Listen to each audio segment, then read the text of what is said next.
नमस्कार दोस्तों, स्वागत है आप सभी का आपके अपने YouTube channel S1 coaching centre में। फ्रेंड्स, आज की वीडियो में हम लोग एक बार फिर से आरआरबी एनटीपीसी CBT 1 में पूछे गए जीके के कुल 40 क्वेश्चंस का डिटेल सॉल्यूशन करने जा रहे हैं, जिसमें आज की वीडियो में हम लोग 4 मार्च 2021 शिफ्ट 1 में पूछे गए क्वेश्चंस को देखेंगे। बाकी शिफ्ट की वीडियो जिसने नहीं देखे ऊपर का आई बटन या फिर चैनल के प्लेलिस्ट में जाकर के देख सकते हैं। तो चलिए वीडियो स्टार्ट करते हैं और देखते हैं शिफ्ट का सबसे पहला क्वेश्चन आपका कि निम्न में से कौन सी पुस्तक अमर्त्य सेन के द्वारा लिखी गई नहीं है। तो यहाँ पे कौन हो जाएगा, तो पॉवर्टी ऑफ इंडिया ये हो जाएगा। देखिए, poverty and un British rule in India, लेखक यह पुस्तक दादाभाई नौरोजी के द्वारा लिखी गई थी, जिन्हें grand old man of India के रूप में भी जाना जाता था। प्रकाशन का जो वर्ष है, यह पुस्तक 1901 में प्रकाशित हुआ था।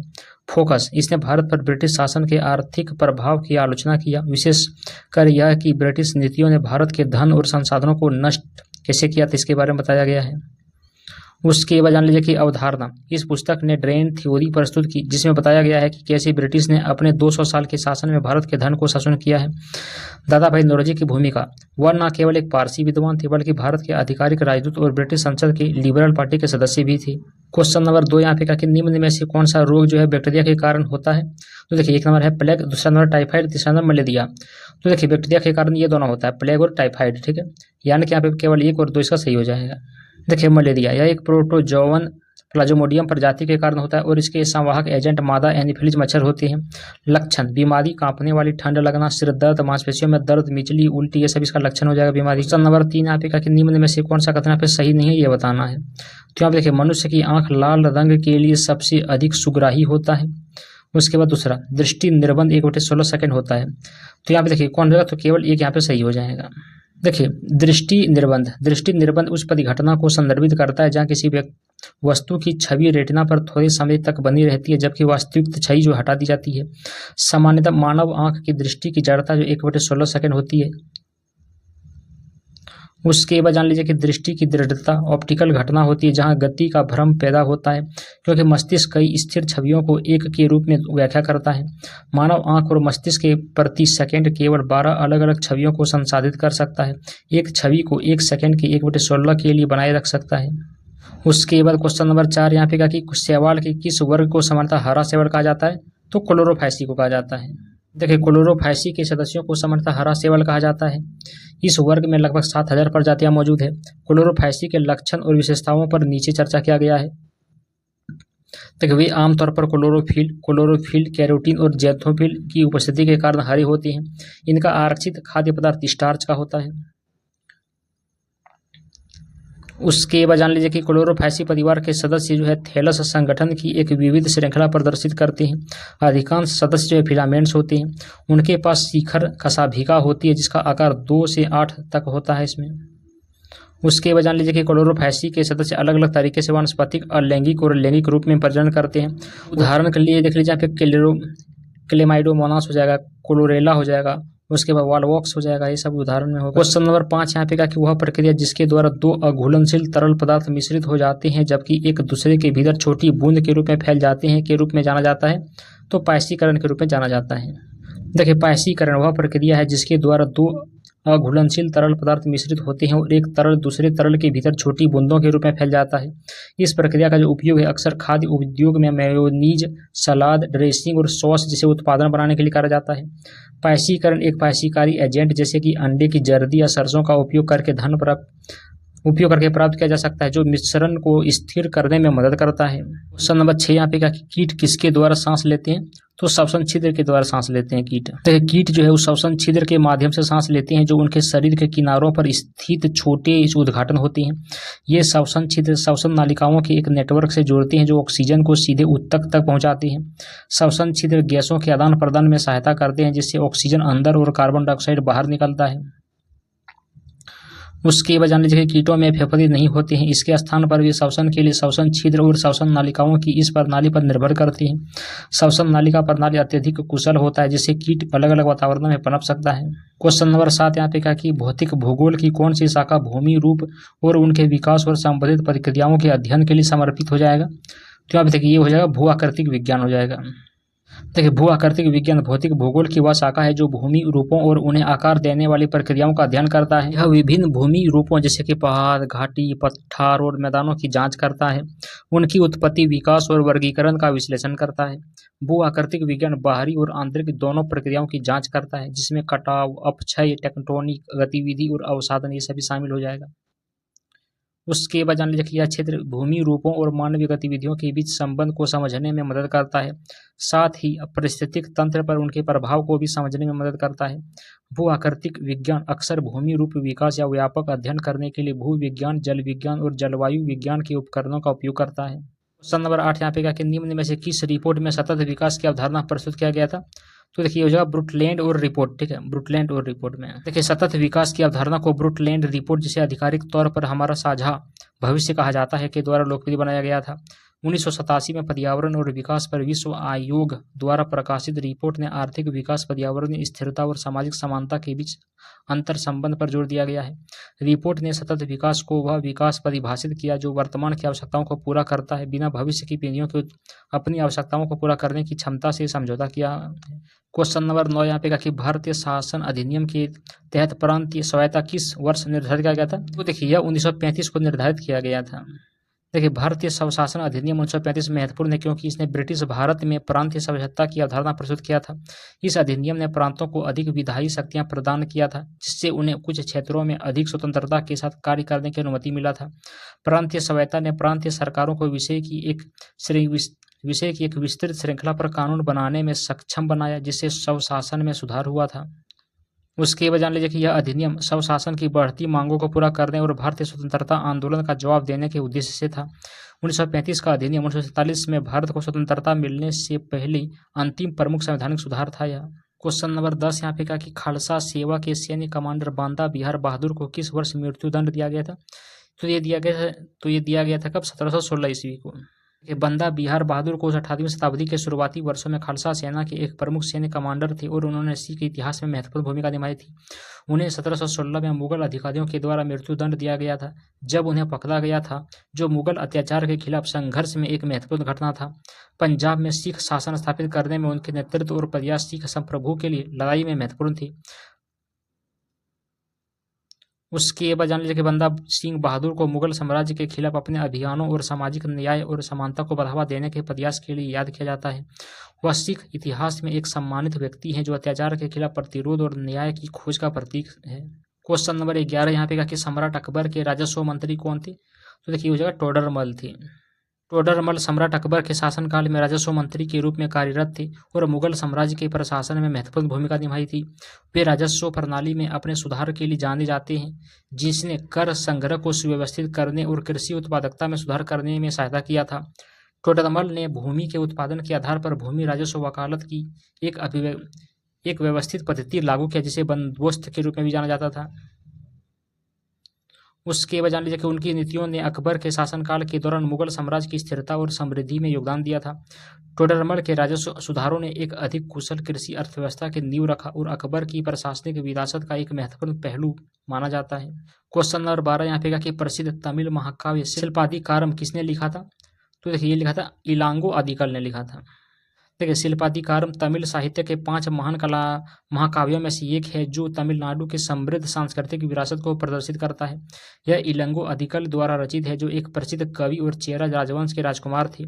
महाकाव्य कनगी की कहानी बताता है कि एक महिला जो अपने पति के लिए न्याय मांगती है और प्रेम, नैतिकता और सामाजिक न्याय के विषयों पर प्रकाश डालता है। शिल्पाधिकारम प्राचीन तमिलों के जीवन और रीति रिवाज के जटिल चित्रण के लिए महत्वपूर्ण है, जिसमें उनकी कला, संगीत और नृत्य ये सभी शामिल है। यह काम तमिल साहित्य को आकार देने में प्रभावशाली रहा है और बाद के कई साहित्यिक और कलात्मक अभिव्यक्तियों को प्रेरित किया है। क्वेश्चन नंबर 13 यहाँ पे कहा कि भारतीय संविधान में स्वतंत्रता, समानता और बंधुत्व के सिद्धांत कहाँ से ग्रहण किया गया था? तो ये फ्रांसीसी संविधान से ग्रहण किया गया था। देखिए, भारतीय संविधान में स्वतंत्रता, समानता और बंधुता के सिद्धांत फ्रांसीसी संविधान से ग्रहण किया गया था और इन सिद्धांतों के बारे में मुख्य बिंदु इस प्रकार हैं। स्वतंत्रता, भारतीय नागरिकों को बिना किसी दमनकारी प्रतिबंध के अपनी पसंद के अनुसार कार्य करने की स्वतंत्रता को दर्शाता है। समानता, इस बात पर जोर देता है कि समाज के किसी भी समूह को विशेषाधिकार नहीं मिलना चाहिए और सभी व्यक्तियों को समान अवसर मिलना चाहिए। बंधुत्व, के देश के नागरिकों के बीच भाईचारे और साझा संबंध की भावना को प्रतिनिधित्व करता है। क्वेश्चन नंबर 14 यहाँ पे कहा कि निम्न में से कौन सा भूमि आधारित बैलिस्टिक मिसाइल नहीं है? तो यहाँ पे देखिए कौन है, धनुष हो जाएगा। ठीक है, धनुष नहीं है। ये धनुष बैलिस्टिक मिसाइल प्रकार या भारत के रक्षा अनुसंधान और विकास संगठन के DRDO के द्वारा विकसित एक लघु परास्त जहाज से प्रक्षेपित बैलिस्टिक मिसाइल है। क्वेश्चन नंबर 15 यहाँ पे कहा कि निम्न में से कौन सा समुद्री ऊर्जा का स्रोत नहीं हो जाएगा? देखिए सौर ऊर्जा हो जाएगा यहाँ पे। ठीक है, देखिए सूर्य एक नवीकरणीय संसाधन है जो पृथ्वी को स्वच्छ टिकाऊ ऊर्जा प्रदान करता है। सूर्य से पृथ्वी पर 1 घंटे में जितनी ऊर्जा पहुंचती है वह पूरी दुनिया 1 साल में जितनी ऊर्जा खपत करती है उससे भी अधिक है। सौर ऊर्जा को सौर फोटोवोल्टिक मॉड्यूल का उपयोग करके बिजली में परिवर्तन किया जा सकता है। ये मॉड्यूल सूर्य के प्रकाश को अवशोषित करते हैं और उसे विद्युत धारा में परिवर्तित करते हैं। क्वेश्चन नंबर 16 यहाँ पे कहा कि भारत में निम्न में से कौन सा क्षेत्र में सबसे अधिक योगदान देता है? तो ये होगा तृतीय क्षेत्र में। देखिए तृतीय क्षेत्र वास्तव में भारत के GDP में सबसे बड़ा योगदान करता है, जैसा कि कई प्रमुख बिंदुओं के द्वारा उजागर किया गया है। सेवा क्षेत्र भारत के कुल सकल मूल्य वर्धित का जो 54.72% हिस्सा है, जो 267.62 लाख करोड़ है। ठीक है, उसके जान लीजिए ऐतिहासिक आंकड़े क्षेत्र योगदान में बदलाव दिखाते हैं, जो कि 1950 से 51 में कृषि का 51.81% के साथ प्रभुत्व था। उसी प्रकार देखिए कि जबकि सेवाओं का जो है केवल 33.25% था 13-14 तक ही। ठीक है, सेवाओं का जो हिस्सा बढ़कर 57.03 हो गया था, जो इस क्षेत्र में लंबी अवधि के विकास के रुझान को दर्शाता है। क्वेश्चन नंबर 17 यहाँ पे कहा कि बंगाल में स्वदेशी आंदोलन के दौरान एक तिरंगा झंडा डिजाइन किया गया था, जिसमें कौन सा रंग था? तो देखिए ये हो जाएगा लाल, हरा, पीला हो जाएगा। देखिए बंगाल में स्वदेशी आंदोलन के दौरान डिजाइन किया गया झंडा मुख्य रूप से लाल, हरा और पीला रंगों से बना था। यह झंडा ब्रिटिश औपनिवेशिक शासन के खिलाफ अपने संघर्ष में भारतीय लोगों की एकता और अखंडताओं का प्रतीक था। रंगों ने भारतीय समाज के अलग अलग पहलुओं का प्रतिनिधित्व किया। लाल ने साहस का प्रतीक किया, हरा ने समृद्धि का प्रतीक और पीला ने शांति का प्रतीक दिया। उसके बाद जान लीजिए कि 1900 के दशक के शुरुआत में शुरू किया गया स्वदेशी आंदोलन स्वदेशी वस्तुओं के उपयोग और ब्रिटिश उत्पादों के बहिष्कार को प्रोत्साहित करता था। आंदोलन ने राष्ट्रीय चेतना को जगाने और स्वतंत्रता के लिए संघर्ष के दौरान भारतीयों के बीच एकता को बढ़ावा देने में महत्वपूर्ण भूमिका निभाई थी। क्वेश्चन नंबर 18 यहाँ पे कहा कि भारतीय संविधान के डैश के तहत जीवन का अधिकार गारंटी करी थे? तो आर्टिकल 21 के तहत हो जाएगा। देखिए भारतीय संविधान का अनुच्छेद 21 जीवन और व्यक्तिगत स्वतंत्रता के मौलिक अधिकार की गारंटी देता है। इस अनुच्छेद में कहा गया है कि किसी भी व्यक्ति को कानून के द्वारा स्थापित प्रक्रिया के अनुसार छोड़कर उसके जीवन या व्यक्तिगत स्वतंत्रता से वंचित नहीं किया जाएगा। सुप्रीम कोर्ट के द्वारा अलग अलग ऐतिहासिक फैसलों के माध्यम से अनुच्छेद 21 के दायरे का विस्तार किया गया है, जिसमें सम्मानजनक जीवन, स्वास्थ्य और स्वच्छ पर्यावरण का अधिकार शामिल है। यह व्यक्तिगत अधिकारों के संरक्षण में महत्वपूर्ण भूमिका निभाता है और भारत में व्यक्तिगत स्वतंत्रता का आधार बन गया है। उसके बाद जान लीजिए कि अनुच्छेद 21 किसी व्यक्ति के जीवन और स्वतंत्रता की रक्षा में उचित प्रक्रिया और कानूनी सुरक्षा के महत्व को रेखांकित करता है। क्वेश्चन नंबर 19 यहाँ पे कहा कि निम्न में से किस अंतर्राष्ट्रीय संगठन का मुख्यालय वाशिंगटन DC में स्थित है? ये जो आर्थिक सहयोग और विकास संगठन ये हो जाएगा। किसका हो जाएगा? तो अंतर्राष्ट्रीय मुद्रा कोष ये हो जाएगा। देखिए अंतर्राष्ट्रीय मुद्रा कोष का मुख्यालय वाशिंगटन DC में है। IMF की स्थापना 1944 में अंतर्राष्ट्रीय मौद्रिक सहयोग और विनिमय दर स्थिरता को बढ़ावा देने के लिए किया गया था। इसका उद्देश्य जो है अंतर्राष्ट्रीय व्यापार के संतुलित विकास को सुविधाजनक बनाना और भुगतान संतुलन की समस्याओं का सामना कर रहे देशों को संसाधन प्रदान करना है। उसके बाद जान लीजिए कि संगठन सदस्य देशों को वित्तीय सहायता और सलाह प्रदान करने में महत्वपूर्ण भूमिका निभाता है, जो वैश्विक आर्थिक नीतियों को प्रभावित करता है। IMF अपने सदस्य देशों की क्षमता को बढ़ाने के लिए आर्थिक निगरानी भी करता है और तकनीकी सहायता भी प्रदान करता है। क्वेश्चन नंबर 20 यहाँ पे कि विटामिन C का कमी से कौन सा रोग होता है? तो ये स्कर्वी रोग होता है। देखिए विटामिन C की कमी से स्कर्वी नामक बीमारी होती है। स्कर्वी के लक्षण में जान लीजिए कौन कौन सा होगा? थकान होगा, कमजोरी होगा, सूजा हुआ मसूदा होगा, जोड़ों में दर्द होगा। यह कमी फलों और सब्जियों खासकर खट्टे फलों के पर्याप्त सेवन के कारण हो सकता है। विटामिन C कोलेजन के संश्लेषण के लिए आवश्यक है, जो त्वचा, उपास्थि और हड्डियों के लिए एक महत्वपूर्ण प्रोटीन है। उसके बाद जान लीजिए कि स्कर्वी को विटामिन C की खुराक या विटामिन C से भरपूर खाद्य पदार्थों के सेवन को बढ़ाकर प्रभावी ढंग से रोका और ठीक किया जा सकता है। क्वेश्चन नंबर 21 यहाँ पे कि स्टील को कठोर बनाने के लिए किस रासायनिक तत्वों की आवश्यकता होती है? तो देखिए मैग्नीज हो जाएगा। ठीक है, मैग्नीज। देखिए स्टील को कठोर बनाने के लिए आवश्यक रासायनिक तत्व मैग्नीज है। प्रतीक और परमाणु संख्या, मैग्नीज का प्रतीक Mn और परमाणु संख्या 25 है। गुण, यह कठोर भंगुर चांदी सफेद धातु है और पृथ्वी के पपरी में दूसरा सबसे प्रचुर मात्रा में संक्रमण तत्व होता है। उसके बाद देखिए यहाँ पे क्या हो जाएगा, स्टील के निर्माण की भूमिका। स्टील बनाने की प्रक्रिया के दौरान बड़ी मात्रा में मैग्नीज का उपयोग किया जाता है। यह स्टील की ताकत, कार्य क्षमता और पहनने के प्रतिरोध को बेहतर बनाता है। क्वेश्चन नंबर 22 यहाँ पे कि महात्मा गांधी के नेतृत्व में असहयोग आंदोलन किस वर्ष में आरंभ हुआ था? तो देखिए ये हुआ था 1920 से 1922 के बीच में। देखिए असहयोग आंदोलन भारत की स्वतंत्रता के लिए संघर्ष के हिस्से के रूप में महात्मा गांधी के द्वारा 1920 से 1922 तक आरंभ किया गया था। यह आंदोलन 1919 के जालियांवाला बाग नरसंहार और भारत में ब्रिटिश अत्याचारों की प्रतिक्रिया था। इसमें भारतीयों से ब्रिटिश वस्तुओं, संस्थाओं और सम्मानों का बहिष्कार करने और अहिंसक प्रतिरोध का अभ्यास करने का आह्वान किया गया था। आंदोलन में व्यापक भागीदारी था, जिसमें किसान, मजदूर और छात्रों सहित समाज के अलग अलग वर्गों के लाखों भारतीय शामिल थे। फरवरी 1922 में चोरी चौरा घटना के बाद आंदोलन अचानक समाप्त हो गया, जहां एक हिंसक संघर्ष के कारण गांधी जी ने अहिंसा बनाए रखने की चिंताओं के कारण आंदोलन वापस ले लिया। क्वेश्चन नंबर 23 यहाँ पे कि शब्द मॉनसून जो है किस भाषा के शब्द मौसम से लिया गया, जिसका अर्थ है ऋतु? तो देखिए अरबी भाषा से लिया गया है ये। देखिए शब्द मॉनसून अरबी शब्द मौसम से लिया गया है, जिसका अर्थ है ऋतु। मॉनसून मौसमी हवाएं हैं जो मौसम में महत्वपूर्ण बदलाव लाती है, खासकर वर्ष के कुछ समय में भारी बारिश होती है। यह शब्द जो है अरब व्यापारियों के द्वारा हिंद महासागर क्षेत्र में सामान्य किए गए मौसमी हवा के पैटर्न का वर्णन करने के लिए इस्तेमाल किया जाता था। उसके बाद जान लीजिए कि मानसून दक्षिण एशिया, जिसमें भारत की भी शामिल है, में विशेष रूप से महत्वपूर्ण है, जहां वे गर्मियों के दौरान बहुत आवश्यक वर्षा लावा कृषि में महत्वपूर्ण भूमिका निभाते हैं। भारतीय उपमहाद्वीप में दो प्रकार के मानसून आते हैं, कौन कौन सा? दक्षिण पश्चिम मानसून और एक होता है उत्तर पूर्वी मानसून। क्वेश्चन नंबर 24 यहाँ पे का कि 2018 में टेबल टेनिस के लिए द्रोणाचार्य पुरस्कार किसने जीता था? तो देखिए ये जीता था ये श्रीनिवासन राव के। देखिए ये श्रीनिवासन राव ने टेबल टेनिस के क्षेत्र में 2018 के लिए द्रोणाचार्य पुरस्कार जीता। पुरस्कार का नाम खेल कोचिंग में उत्कृष्टता के लिए द्रोणाचार्य पुरस्कार दिया जाता है। उपलब्धियां, उन्होंने कई उल्लेखनीय टेबल टेनिस खिलाड़ियों को प्रशिक्षित किया है। उन्होंने राष्ट्रीय और अंतर्राष्ट्रीय प्रतियोगिताओं में भी पदक जीते हैं। उसका देखिए पैसा, टेबल टेनिस कोच, प्रशिक्षित खिलाड़ी। कुछ प्रमुख खिलाड़ी जिन्होंने उन्होंने प्रशिक्षित किया है उनमें शामिल है अक्षता शरथ कमल, कुमारेशन सामिनी, चेतन पी बाबूर, एस रामन, ये सब प्रमुख खिलाड़ी हैं।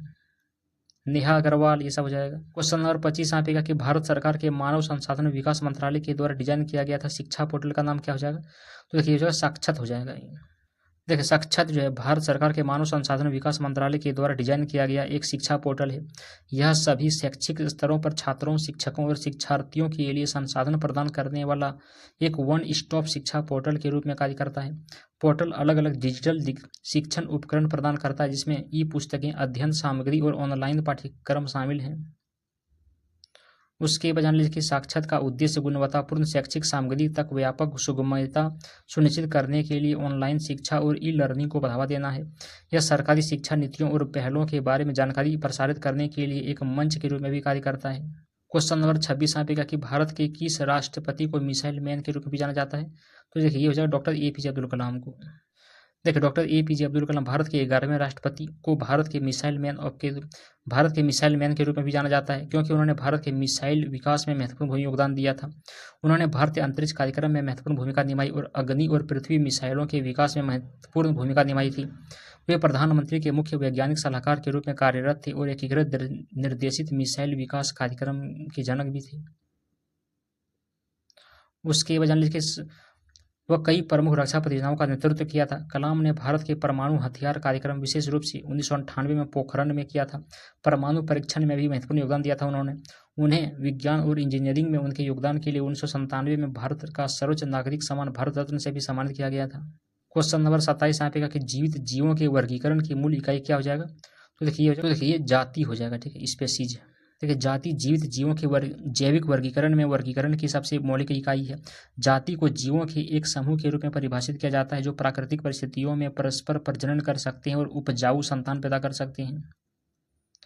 उसके वजह से कि जाति की अवधारणा जैव विविधता के अध्ययन के लिए महत्वपूर्ण है और जनसंख्या के भीतर विशिष्ट जीवों की पहचान करने में सहायता करता है।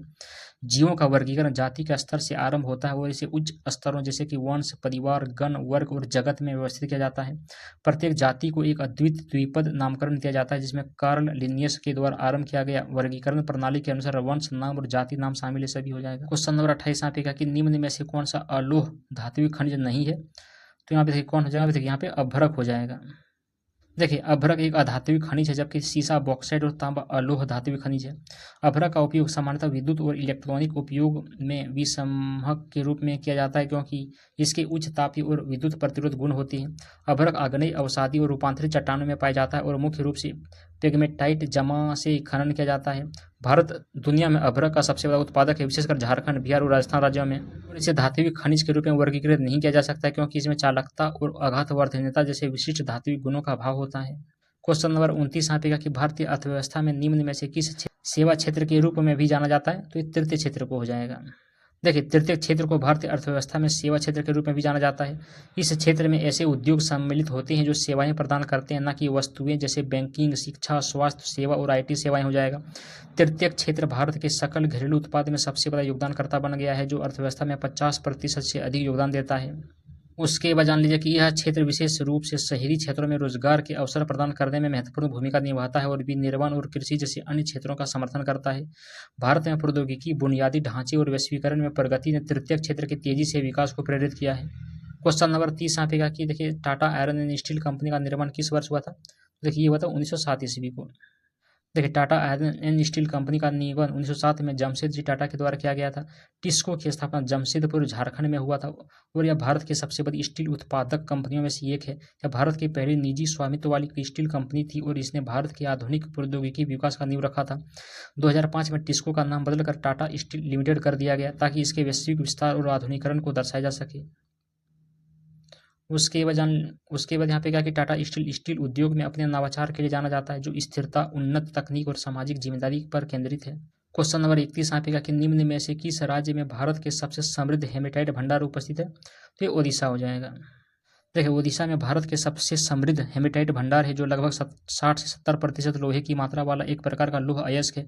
ओडिशा की वंझर में और सुंदरगढ़ जिले अपने विशाल हेमेटाइट भंडारों के लिए जाने जाते हैं, जो राज्य को भारत के लौह अयस्क उत्पादन में एक महत्वपूर्ण योगदानकर्ता बनाते हैं।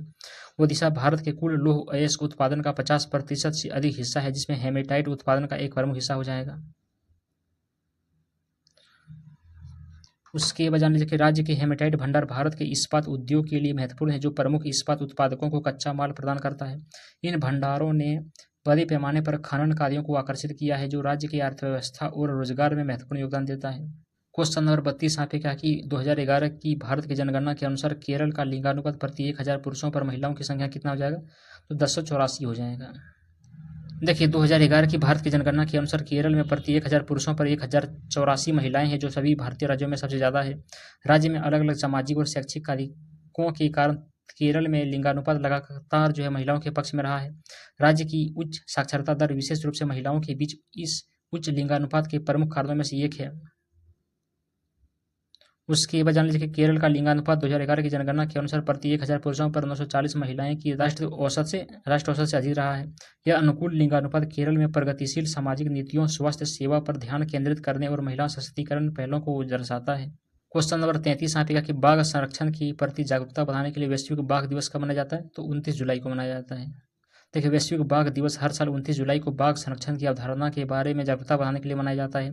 यह दिन पहली बार 2010 में रूस के सेंट पीटर्सबर्ग टाइगर समिति के बाद मनाया गया था, जहां भाग लेने वाले देशों ने 2022 तक बाघों की आबादी को दोगुना करने का महत्वाकांक्षी लक्ष्य घोषित किया था।